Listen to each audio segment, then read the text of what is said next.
ದೇವರೆನ್ನುವ ಹಾಗೆ ತಿಳಿದು ಬದುಕು ಕಟ್ಟಿಕೊಳ್ಳಬೇಕಾದದ್ದು ಹೆಣ್ಣಾದವಳಿಗೆ ಧರ್ಮ.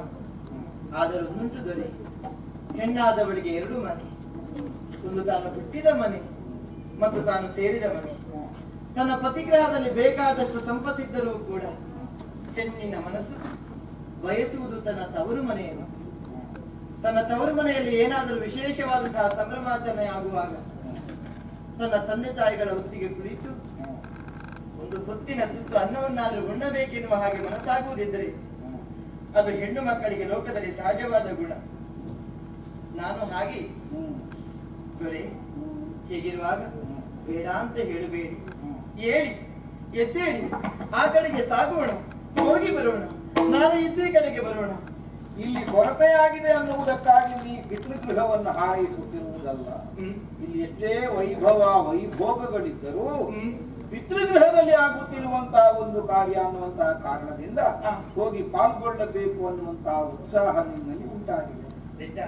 ನಿನ್ನ ಅಂತರಂಗವನ್ನು ಅರಿಯದೆ ಅಥವಾ ಅರಿತುಕೊಳ್ಳುವಲ್ಲಿ ಅಸಮರ್ಥನಾಗಿ ಬೇಡ ಹೋಗುವುದಿಲ್ಲ ಅನ್ನುವಾಗ ನಾ ಹಠ ಹಿಡಿದೇನು ಕುಳಿತದ್ದಲ್ಲ. ಬದುಕಿನಲ್ಲಿ ಈ ತನಕ ಯಾವುದೇ ಅಪೇಕ್ಷೆಗಳನ್ನು ಬಹಿರಂಗವಾಗಿ ಪ್ರಕಟಿಸದೆಯೇ ಬದುಕಿ ಬಂದವಳು ನೀನು ನನ್ನೊಂದಿಗೆ. ಅಂದ್ರೆ ನೀನು ನನ್ನಲ್ಲಿ ಮುಚ್ಚಿಟ್ಟುಕೊಂಡಿದ್ದೀಯ ಅನ್ನುವುದರ ಧ್ವನಿಯಲ್ಲ.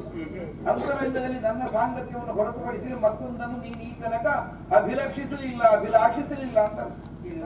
ಹಾಗಿದ್ದವಳಿಗೆ ಇಂದಿನ ದಿನ ಪಿತೃಗೃಹದ ಉತ್ಸವದಲ್ಲಿ ಪಾಲ್ಗೊಳ್ಳಬೇಕು ಅನ್ನುವಂತಹ ಬಯಕೆ ತಾನಾಗಿ ಉಂಟಾಗುವುದಕ್ಕೆ ಮೊದಲಿಟ್ಟಿದೆ. ಹೌದಷ್ಟೇ. ಈ ತನಕ ಏನು ಅಪೇಕ್ಷೆಯನ್ನು ಮುಂದಿಡದೇ ಇದ್ದಂತಹ ಒಬ್ಬಾಕೆ ಹೆಂಡತಿ ಅಪೇಕ್ಷೆಯನ್ನು ಯಾವ ಗಂಡನಾದ್ರೂ ಮೊತ್ತ ಮೊದಲ ಬಾರಿಗೆ ಕೇಳಿದ ಕಾಲಕ್ಕೆ ಈಡೇರಿಸುವುದಕ್ಕೆ ಮುಂದಾಗುತ್ತಾನೆ ಇಲ್ಲ. ಏನು ನನ್ನನ್ನು ನಿಷ್ಠೂರಿ ಅಂತ ಭಾವಿಸಿದೆ? ಇಲ್ಲದರೆ ನನ್ನನ್ನು ಕರುಣೆ ಇಲ್ಲದವಂತ ತಿಳಿದೆಯಾ? ಅಥವಾ ನಿನ್ನ ಅಂತರಂಗ ಅರ್ಥ ಆಗಲಿದ್ದ ಹೋರಾಟ ಅಂತ ಭಾವಿಸಿದೆ? ಅದು ಅಲ್ಲ. ಇಲ್ಲ, ಅಷ್ಟಿದ್ದು ಹೋಗುದು ಬೇಡ ಅಂತ ಹೇಳ್ತೇನೆ ಅಂತಾದ್ರೆ ನೀನ್ ಇಷ್ಟು ಒತ್ತಾಯಿಸಿದ್ರು ನನ್ನ ಮನಸ್ಸು ಒಡಂಬಡುವುದಿಲ್ಲ ಅಂತಾದ್ರೆ ಹಿನ್ನೆಲೆಯಲ್ಲಿ ಏನೋ ಒಂದು ಕಾರಣ ಇರಬೇಕು ಅನ್ನೋದನ್ನು ತರ್ಕಿಸುವುದಕ್ಕೆ ನಿನಗೆ ಮತಿ ಬೇಕೋ ಬೇಡ? ನೀವೇನು ನನ್ನ ಮುಖ ನೋಡಿ ಮಾತನಾಡುವುದಿಲ್ಲ? ಅಲ್ಲ, ಮುಖ ನೋಡ್ಲಿ ಕಿವಿ ನೋಡ್ಲಿ, ನಾ ಹೇಳಿದ ಮಾತು ನನಗೆ ಅರ್ಥ ಆಗ್ತದಲ್ಲ. ಆಗ್ತದೆ. ನಾ ಹೋಗುವುದು ಬೇಡ ಅನ್ನುವಂತಹ ಒಂದು ನಿರ್ಣಯವನ್ನು ಹೊಂದುತ್ತೇನೆ ಅಂತ ಆದ್ರೆ ಏನಿರಬಹುದಪ್ಪ ಇದರ ಹಿನ್ನೆಲೆಯಲ್ಲಿ? ಏನೋ ಒಂದು ಕಾರಣ ಇಲ್ಲದೆ ಹೇಳುವುದಕ್ಕೆ ಇಲ್ವಲ್ಲ. ಬೇಕು. ಮತ್ತೆ ನೀವು ಸುಮ್ಮನೆ ಮತ್ತೆ ಹಠ ಮಾಡುವುದು ಯಾಕೆ?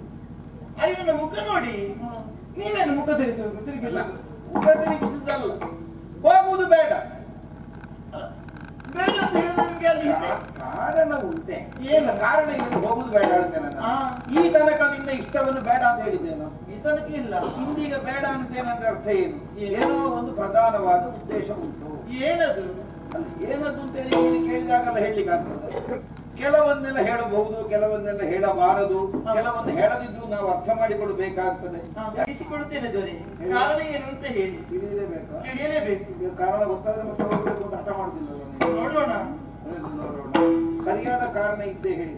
ಹಿಂದಿನದ್ದಲ್ಲ, ನಿನ್ನೆಯದ್ದಲ್ಲ, ಬಹಳ ಹಿಂದೆ.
ನನ್ನಲ್ಲಿರುವುದು.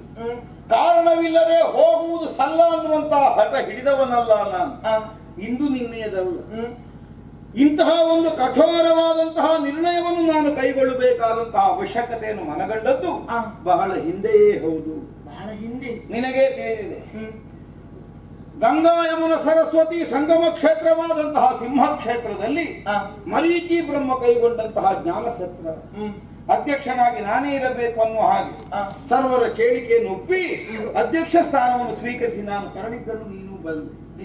ಲೋಕಾಂತರದ ಅನೇಕ ಮಂದಿ ಮಹಾನುಭಾವರು ಸಮಾಶಯವನ್ನು ಹೊಂದಿದಂತಹ ಸಭೆಯಲ್ಲಿ ಅಧ್ಯಕ್ಷನಾಗಿ ನಾ ವಿರಾಜಮಾನನಾಗಿದ್ದಂತಹ ಕಾಲಕ್ಕೆ ನಿನ್ನಯ್ಯನಾದ ದಕ್ಷ ಅಲ್ಲಿಗೆ ಆಗಮಿಸಿ ಸೇರಿದವರೆಲ್ಲ ಎದ್ದು ನಿಂತು ಗೌರವವನ್ನು ಸೂಚಿಸಿದಾಗ ಅಧ್ಯಕ್ಷ ಸ್ಥಾನವನ್ನು ಅಲಂಕರಿಸಿದಂತಹ ನಾನೆದ್ದು ಗೌರವವನ್ನು ಕೊಡಲಿಲ್ಲ. ಇದೇ ಕಾರಣವನ್ನು ಮುಂದಿಟ್ಟುಕೊಂಡು ತುಂಬಿದ ಸಭೆಯಲ್ಲಿ ನಾನಾ ವಿಧವಾದಂತಹ ಪರುಷ ವಾಕ್ಯಗಳನ್ನಾಡಿ ನನ್ನನ್ನು ಜರೆದು ನಿಂದಿಸಿ ಮಾವನಾದವನು ಅಳಿಯನನ್ನು ಜರಿಯಗೂಡದು. ಆದರೂ ಅದರಲ್ಲಿ ಸಭಾಧ್ಯಕ್ಷನನ್ನ ಜರಿಯುವುದು ಸರಿಯಲ್ಲವಲ್ಲ? ಸರಿಯಲ್ಲ, ಹೌದು.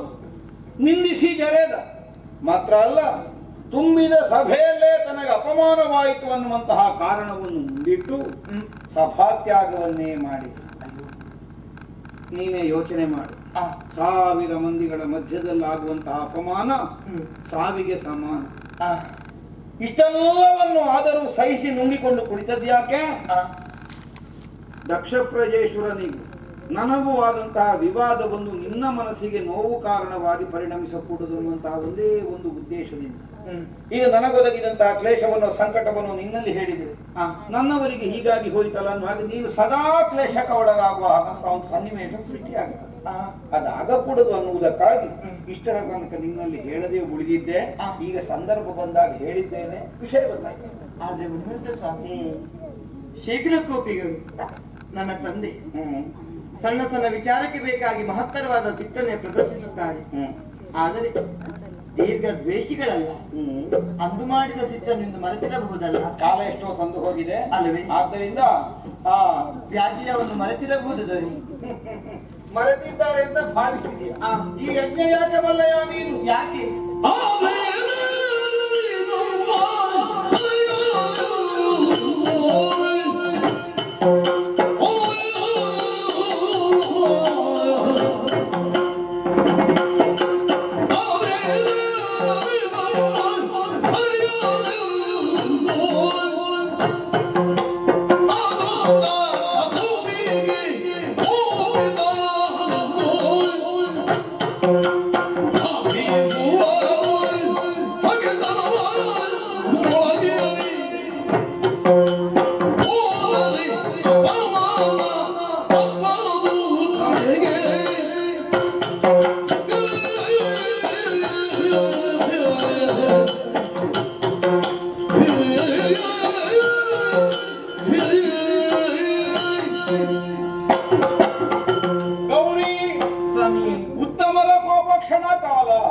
ಈ ಉಕ್ತಿಯನ್ನು ನಾನು ಅರಿಯದೇ ಇದ್ದವಲ್ಲ. ಆದರೆ ಶೀಘ್ರ ಕೋಪಿ ನಿನ್ನಯ್ಯ ದೀರ್ಘ ದ್ವೇಷವನ್ನು ಹೊಂದಿದವನಲ್ಲ ಅನ್ನುವಂತಹ ಭಾವವನ್ನು ಮಾತ್ರ ನೀನು ತಡೆಯುವುದಕ್ಕಿಲ್ಲ. ನಾ ಚೆನ್ನಾಗಿ ಬಲ್ಲೆ. ಇಂದೀಗ ಕೈಗೊಂಡಂತಹ ಈ ಮಹಾಕ್ರತು ಒಂದು ದ್ವೇಷ ಸಾಧನೆಯ ಕಾರಣದಿಂದಲೇ ಹೊರತು ಯಾವುದೋ ಮಹತ್ತರವಾದಂತಹ ಒಂದು ಸಾರ್ಥಕ್ಯವನ್ನು ಹೊಂದುವಂತಹ ಕಾರಣಕ್ಕಾಗಿ ಅಲ್ಲ. ಯಾಕೆ? ಲೋಕಾಂತರದಲ್ಲಿರುವವರೆಲ್ಲ ಬಂದು ಸೇರಿದ್ದಾರೆ. ನಿನಗೆ ದಾರಿಯಲ್ಲಿ ಕಾಣ ಸಿಕ್ಕಿದಂತಹ ಬ್ರಾಹ್ಮಣರು ಈ ವರ್ತಮಾನವನ್ನು ನೀನು ತಿಳಿದಿ ನೀನೇ ಯೋಚನೆ ಮಾಡು. ನಿನ್ನ ಅಕ್ಕ ತಂಗಿಯನಿಗೆಲ್ಲ ಆಮಂತ್ರಣ ಹೋಗಿದೆ, ನಿನ್ನೊಬ್ಬಳಿಗೆ ಮಾತ್ರ ಕರೆ ಬರಲಿಲ್ಲ ಅಂತ ಆದ್ರೆ ಇದರ ಹಿನ್ನೆಲೆಯಲ್ಲಿ ಏನುಂಟು ಉದ್ದೇಶ? ಮರೆತು ಬಿಟ್ನೆ. ಮರೆಯುವುದಕ್ಕೆ ಸಾಧ್ಯವೇ? ಸ್ವಾಮಿ, ಈ ಪ್ರಪಂಚದಲ್ಲಿ ಯಾರನ್ನಾದ್ರೂ ಮರೆತಾನು ದಕ್ಷ? ನಿನ್ನನ್ನು ಮರೆತಾನ? ಹೇಳು. ಮರೆಯುವುದಕ್ಕಿಲ್ಲ. ನಿನ್ನನ್ನೆಷ್ಟು ಪ್ರೀತಿಯಿಂದ ಮುಖ್ಯತೆಯಿಂದ ಸಲಹಿದ್ದಾನೆ, ಸಂರಕ್ಷಿಸಿದ್ದಾನೆ ಅನ್ನುವುದನ್ನು ಅರಿಯದೇ ಇದ್ದವಲ್ಲ ನಾನು. ಶಶಿಮುಖಿಯು ಎಂಬೆನ್ನುವ ನಾಲಗೆಯಲ್ಲಿ ಬಿಸಿಯ ಉಣ್ಣನು ದಕ್ಷ ಅಲ್ವಾ? ನನ್ನ ನಾಲಗೆಯಲ್ಲಿ ಬಿಸಿ ಉಂಟ್ರೆ ಮಗಳು ಅಂತ ಕರೆಯುವಾಗ ಅವಳಿಗೆ ಬಿಸಿದಾಗಿತ್ತು ಅನ್ನುವ ಭಾವವನ್ನು ಹೊಂದಿದ್ದವ. ಎಲ್ಲಿ ದಾಕ್ಷಾಯಿಣಿ ಎಂದು ಸಂಬೋಧಿಸುವಾಗ ಕರ್ಕಶವಾಗಿ ಕೇಳಿ ಬಂದು ಮಗಳ ಹೃದಯಕ್ಕೆ ನೋವಾಗಬಹುದು. ಆ ಭಾವದಿಂದ ಇದ್ದಂತಹ ನಿನ್ನಯ್ಯ ಇಂದಿನ ದಿನ ತನ್ನಲ್ಲಿನ ಕೈಗೊಂಡಂತಹ ವಿಶೇಷವಾದಂತಹ ಮಹೋತ್ಸವ ಸದೃಶವಾದ ಒಂದು ಯಜ್ಞಕ್ಕೆ, ಸಾಮಾನ್ಯ ಯಜ್ಞ ಅಲ್ಲ, ಲೋಕ ವಿಶೇಷವಾದಂತಹ ಒಂದು ಕರ್ತವ್ಯವನ್ನು ಎಸಗುವ ಕಾಲಕ್ಕೆ ಪ್ರೀತಿ ಪಾತ್ರರಾದಂತಹ ಮಗಳು ಮೊದಲು ನೆನಪಾಗಬೇಕು. ಸತ್ಯ. ಹಾಗಿದ್ರೆ ನಿನ್ನನ್ನು ಮರೆತಿದ್ದಾನೆ ಅಂದ್ರೆ ಮರೆತಾದ್ದಲ್ಲ, ಮರೆತಂತೆ ನಟಿಸಿದ್ದಾನೆ. ಕಾರಣ ಏನು? ನಿನ್ನ ಅಂತರಂಗವನ್ನು ನಾವು ಚೆನ್ನಾಗಿ ಬಂದ ಈ ವರ್ತಮಾನವನ್ನು ನೀವು ಕೇಳಿ ತಿಳಿದರೆ ಸಾಕು. ಪಿತೃಗೃಹದ ಮೇಲೆ ನಿನಗಿರಬಹುದಾದಂತಹ ಮಮತೆಯ ಕಾರಣದಿಂದ ನೀನು ಅಲ್ಲಿಗೆ ಹೋಗಿಯೇ ಹೋಗುತ್ತಿ ಅನ್ನುವಂತಹ ನಿರೀಕ್ಷೆಯನ್ನು ಹೊಂದಿ ಅಲ್ಲಿಗೆ ನೀ ತೆರಳಬೇಕು. ಅಲ್ಲಿ ಸೇರಿದವರ ಸಮ್ಮುಖದಲ್ಲಿ ನಿನ್ನನ್ನು ಅಪಮಾನಿಸಿಗೊಳಿಸಬೇಕು ಅನ್ನುವಂತೆ ಪ್ರತೀಕಾರ ಕಾರಣಕ್ಕಾಗಿ ಸಿದ್ಧವಾಗಿಸಿದಂತಹ ಯಜ್ಞ ಇದು. ಆದ್ದರಿಂದ ಅಲ್ಲಿಗೆ ಹೋದ್ರೆ ಅಪಮಾನ ತಪ್ಪದು. ಕಾಣಬಲ್ಲಭ, ನಾವಾಗಿ ಬಯಸಿ ಅಪಮಾನವನ್ನು ಪಡೆದುಕೊಳ್ಳಬಾರದು. ನಿಮ್ಮ ಮೇಲೆ ದ್ವೇಷ ನನ್ನ ತಂದೆಗೆ ಈಗಲೂ ಇರಬಹುದು. ಹಾಗೆಂದುಕೊಂಡು ಮಗಳಾಗಿರುವ ದಾಕ್ಷಾಯಿನನ್ನು ದ್ವೇಷಿಸುವವನಲ್ಲ. ನೀವು ಬರುವುದು ಬೇಡ, ನಾನು ಹೋಗ್ತೇನೆ. ನಾನು ಹೋಗ್ತೇನೆ, ನನ್ನ ಕಳುಹಿಸಿಕೊಡಿ. ನಾ ಬಾರದಿದ್ರು ನಾನು ಹೋಗ್ತೇನೆ. ಹೀಗೆ ಬದಲಾಗಿ ಹೋಯಿತೆ, ಅರ್ಥವಾಯಿತು. ಮೋಹಾವೇಶಗೊಳಗಾದ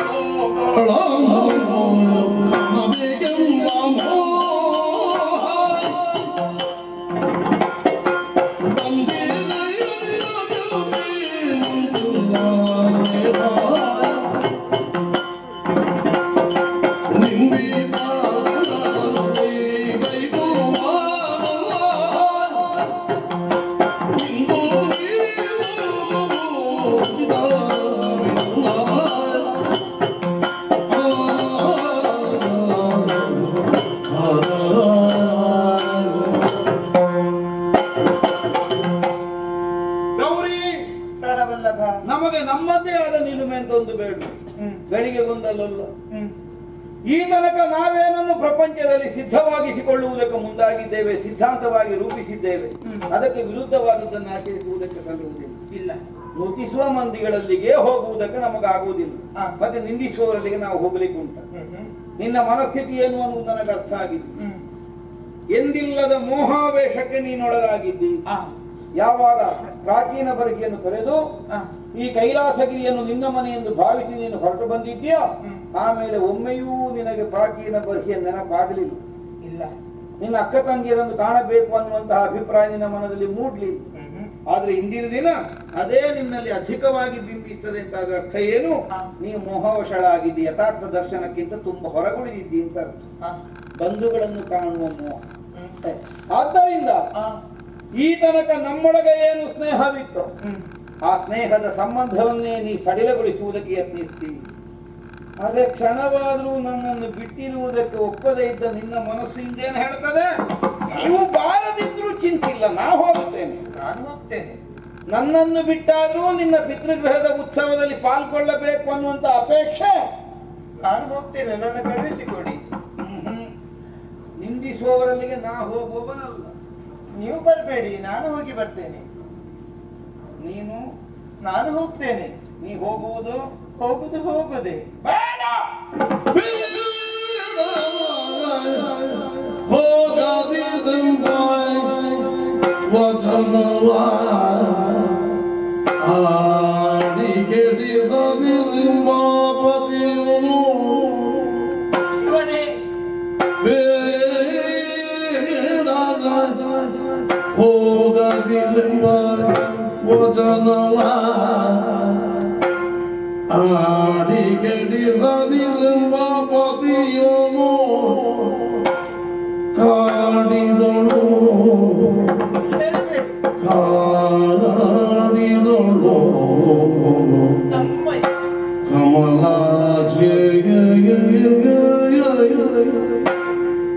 ಕಂಬನಿ ತುಂಬಿ ಓಡಿಡೋದ ಬೇಡ ಬೇಡ ಬೇಡ ಹೋಗಲಿ ನಮ್ಮ ಆಡಿ ಕೆಡಿ ಸಾಧಿರುವ ಪತಿಯನ್ನು ಕಾಡಿದಳು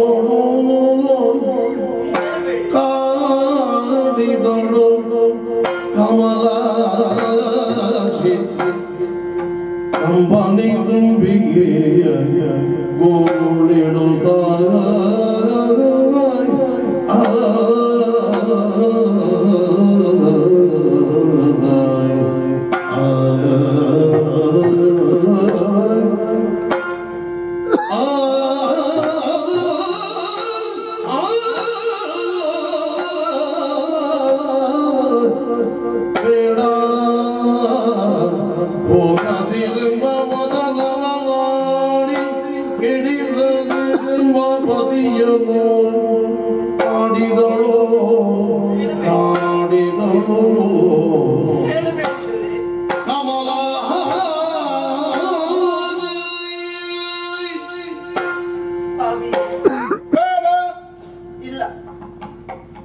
ಬೇಡ ಎನ್ನುವ ಆಜ್ಞಾರೂಪದ ಪದಬಳಕೆಯನ್ನು ಮಾಡಿ ನನ್ನನ್ನು ತಡೆಯದಿರು. ಬೇಡ ಎಂಬ ವಚನವನ್ನು ಮತ್ತೊಮ್ಮೆ ಆಡಿ ನನ್ನನ್ನು ಕೆಡಿಸದಿರು ಶಿವನೇ, ನನ್ನನ್ನು ಕೆಡಿಸದಿರು. ಹೇಳುವುದಕ್ಕೆ ನಿರಕ್ಷರದ ಪದ, ಆದರೆ ನನಗಿದು ಶಿವನ ಆಜ್ಞೆ. ಪಂಚಶಿರಧಾರಿಯಾದ ಶಿವನ ಬಾಯಿಯಿಂದ ಬಂದ ಪ್ರತಿಯೊಂದು ವಾಕ್ಯಗಳು ವೇದವಾಕ್ಯ, ಪ್ರಭು ಸಂಹಿತ. ನಾನೆಂದೇನು ಇದರ ಧಿಕ್ಕರಿಸುವಂತಹ ಯೋಗ್ಯತೆ ಪ್ರಪಂಚದಲ್ಲಿ ಯಾರಿಗೂ ಇಲ್ಲ. ಹೀಗಿರುವಾಗ ಬೇಡ ಎಂದ ನಾಲಿಗೆಯಲ್ಲಿ ಮತ್ತೆ ನಡೆಯುವವರು ತಾವಲ್ಲ. ಮಗದೊಮ್ಮೆ ಬೇಡ ಎಂದು ಹೇಳಿ ನನ್ನನ್ನು ಕೆಡಿಸದಿರು ಶಿವನೇ, ಕೆಡಿಸದಿರು. ನಾನು ಕೈಲಾಸದಲ್ಲಿದ್ದೇನೆ, ನಾನು ಸತಿಯಾದರೇನು, ನಿಮ್ಮ ಮಡದಿಯಾದರೇನು, ಸಂಸಾರದಲ್ಲಿದ್ದೇನೆ. ನನ್ನವರನ್ನ ಕಾಣಬೇಕು, ನನ್ನವರನ್ನ ನೋಡಬೇಕಿರುವಂತಹ ಮೋಹ ಅಧಿಕವಾಗುತ್ತಿದೆ ಶಿವನೇ. ಯಥಾರ್ಥಕ್ಕಾದರೂ ನನಗೆ ಕೈಲಾಸದಲ್ಲಿ ಮನಸ್ಸಿಲ್ಲ, ಉದಾಸೀನ ಮೊದಲೇ ಬೆಳೆದಿದೆ. ಹೀಗಿರುವಾಗ ಬೇಡ ಹೀಗಿರುವ ಹಾಗೆ ಮತ್ತೊಬ್ಬ ಹೇಳಿದ ನನ್ನ ತಡೆಯದಿರು ಶಿವನೇ. ನನ್ನ ಕಳುಹಿಸಿಕೊಡು, ಕಳುಹಿಸಿಕೊಡು, ಕಳುಹಿಸಿಕೊಡು.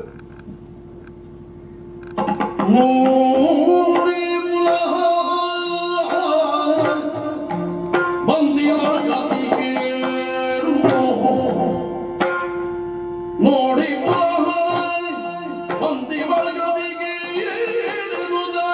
ನಿಸೈಸಿ ಮಿಗೆ ಮಾತಾಡದಿ ಮೌನವು ತಾಳ್ತಿರಲೆಂದಳ ಪೂಜಾಕ್ಷಿ ನೋಡಿ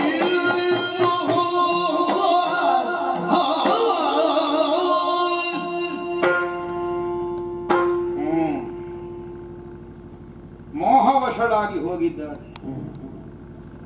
ಬಂಧು ದರ್ಶನದ ಪರವಶತೆಯಲ್ಲಿ ತನ್ನನ್ನೇ ತಾನು ಕಳೆದುಕೊಳ್ಳುವಲ್ಲಿ ಮುಂದಾಗಿದ್ದಾಳೆ ಗೌರಿ. ಕಳುಹಿಸಿಕೊಡದೇ ಇದ್ರೆ ತಾನು ಮನಪೂರ್ವಕವಾಗಿ ಸ್ವಾಸ್ಥ್ಯವನ್ನೇ ಕಳಕೊಳ್ಳುತ್ತೇನೆ, ಕೇಡಾಗಿ ಹೋಗುತ್ತದೆ, ಕಳುಹಿಕೊಡು. ಹೀಗೆ ಕಣ್ಣೀರ್ಗರೆದು ಪಾದ ಮೂಲದಲ್ಲಿ ಕುಸಿದು ಕುಳಿತಿದ್ದಾಳೆ. ಏನು ಮಾಡಲಿ, ಸಲ್ಲದು. ದಕ್ಷ ಮುಖದಲ್ಲಿ ಪಾಲ್ಗೊಳ್ಳುವುದಕ್ಕಾಗಿ ದಾಕ್ಷಾಯಿಣಿ ತೆರಳಿದರೆ ಆಗಬಹುದಾದ ಪರಿಣಾಮ ಏನು ಅನ್ನುವುದರ ಕುರಿತು ನಮಗೆ ಸ್ಪಷ್ಟ ಚಿತ್ರಣ ಇದೆ. ನನ್ನ ಗೌರಿಯನ್ನು ನಾ ಕಳಕೊಳ್ಳುವುದಕ್ಕೆ ಸಿದ್ಧನಿಲ್ಲ, ಉಳಿಸಿಕೊಳ್ಳಲೇಬೇಕು. ಏನ್ ಮಾಡೋಣ? ಒಂದೇ ಉಪಾಯ ಇರುವುದು. ನಾನೀಕೆಯಲ್ಲಿ ಸಲ್ಲಾಪದಲ್ಲೇ ತೊಡಗಿದರೆ, ಸಂಭಾಷಣೆಯಲ್ಲೇ ಮುಂದುವರಿದರೆ ಮತ್ತೆ ಮತ್ತೆ ಮತ್ತೆ ಮತ್ತೆ ಅದನ್ನೇ ಆಡುವುದಕ್ಕೆ ಮುಂದಾಗುತ್ತಾಳೆ. ಈಕೆಯದ್ದಾದ ವರ್ತನೆಯಿಂದ ನಾ ಕುಪಿತನಾಗಿದ್ದೇನೆ ಅನ್ನುವ ಭಾವ ಒಳಗೆ ಸೇರಬೇಕು. ಅದಾಗಬೇಕು ಅಂತ ಆದರೆ ಒಂದೇ ದಾರಿ ಇರುವುದು. ಈಕೆಯ ಚರ್ಯೆಯ ಕುರಿತಾಗಿ ಸಿಟ್ಟುಗೊಂಡವನಂತೆ ನಟನೆ ಮಾಡು, ಮೌನವನ್ನು ತಾಳು. ನಾ ಮೌನವಾಗಿದ್ದರೆ ನಮ್ಮವರಿಗೆ ಕೋಪ ಬಂದಿದೆ ಅಂತ ಮತ್ತೆ ಅವಳೇ ಸುಮ್ಮನಾಗುತ್ತಾಳೆ. ಅದನ್ನೇ ಆಚರಿಸೋಣ.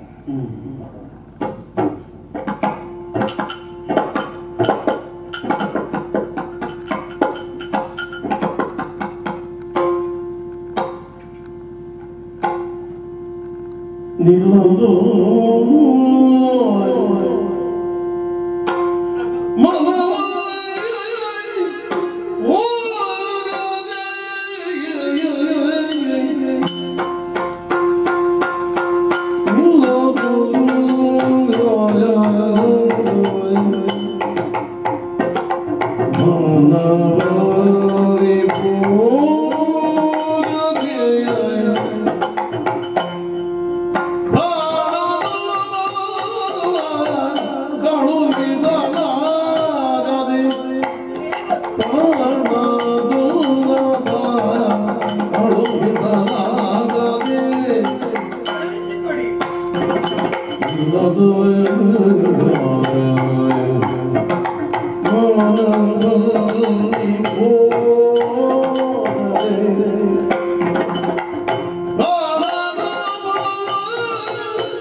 ನೋಡಿ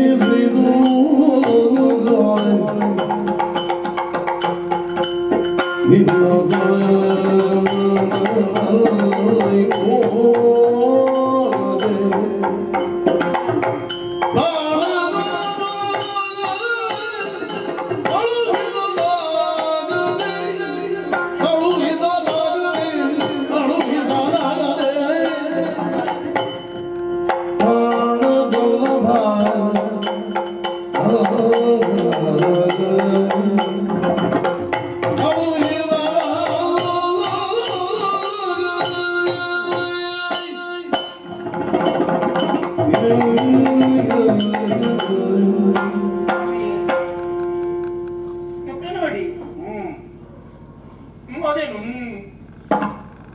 ಮಾತಾಡ್ಲಿಕ್ಕಾಗುದಿಲ್ಲ ನಿಮಗೆ, ಅದೇನು ಮುಖ ತೋರಿಸುದಿಲ್ಲ, ಅದೇನು ಆಗ್ತದೆ.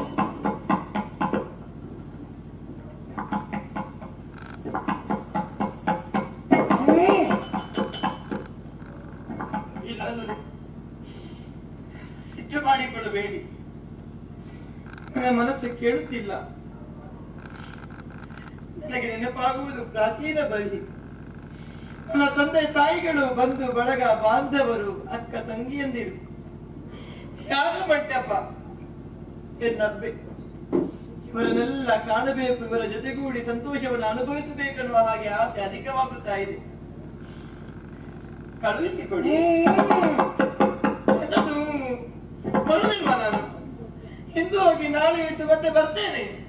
ನಾಳೆ ಪ್ರಾತಃ ಕಾಲಕ್ಕೆ ಸರಿಯಾಗಿ ಪುಣ್ಯ ಪಾದ ಸೇವೆಗೆ ಬೇಕಾಗಿ ಸತಿ ಸಿದ್ಧಲಿರ್ತಾಳೆ ದೊರೆ. ಕಳುಹಿಸಿಕೊಡಿ, ಕಳುಹಿಸಿಕೊಡಿ, ಮಾತಾಡಿ.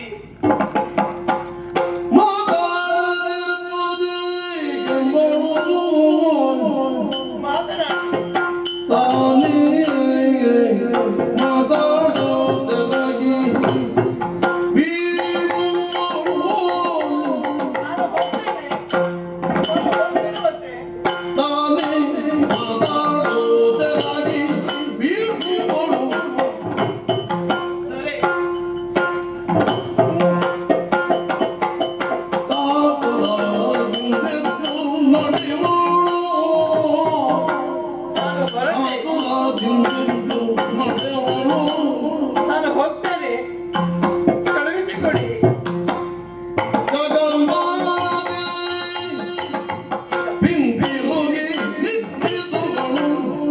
ನಾನು ಯಾರು?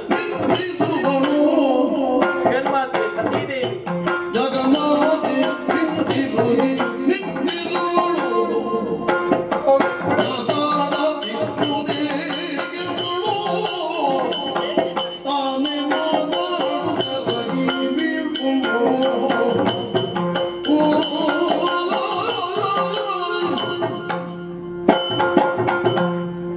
ಮಾತಿಲ್ಲ, ಮೌನ. ಮಾತನಾಡಿ, ನನ್ನನ್ನು ಕಳುಹಿಸಿಕೊಡಿ. ನಾಳೆ ಬರ್ತೇನೆ, ಹೋಗಿ ಬರ್ತೇನೆ.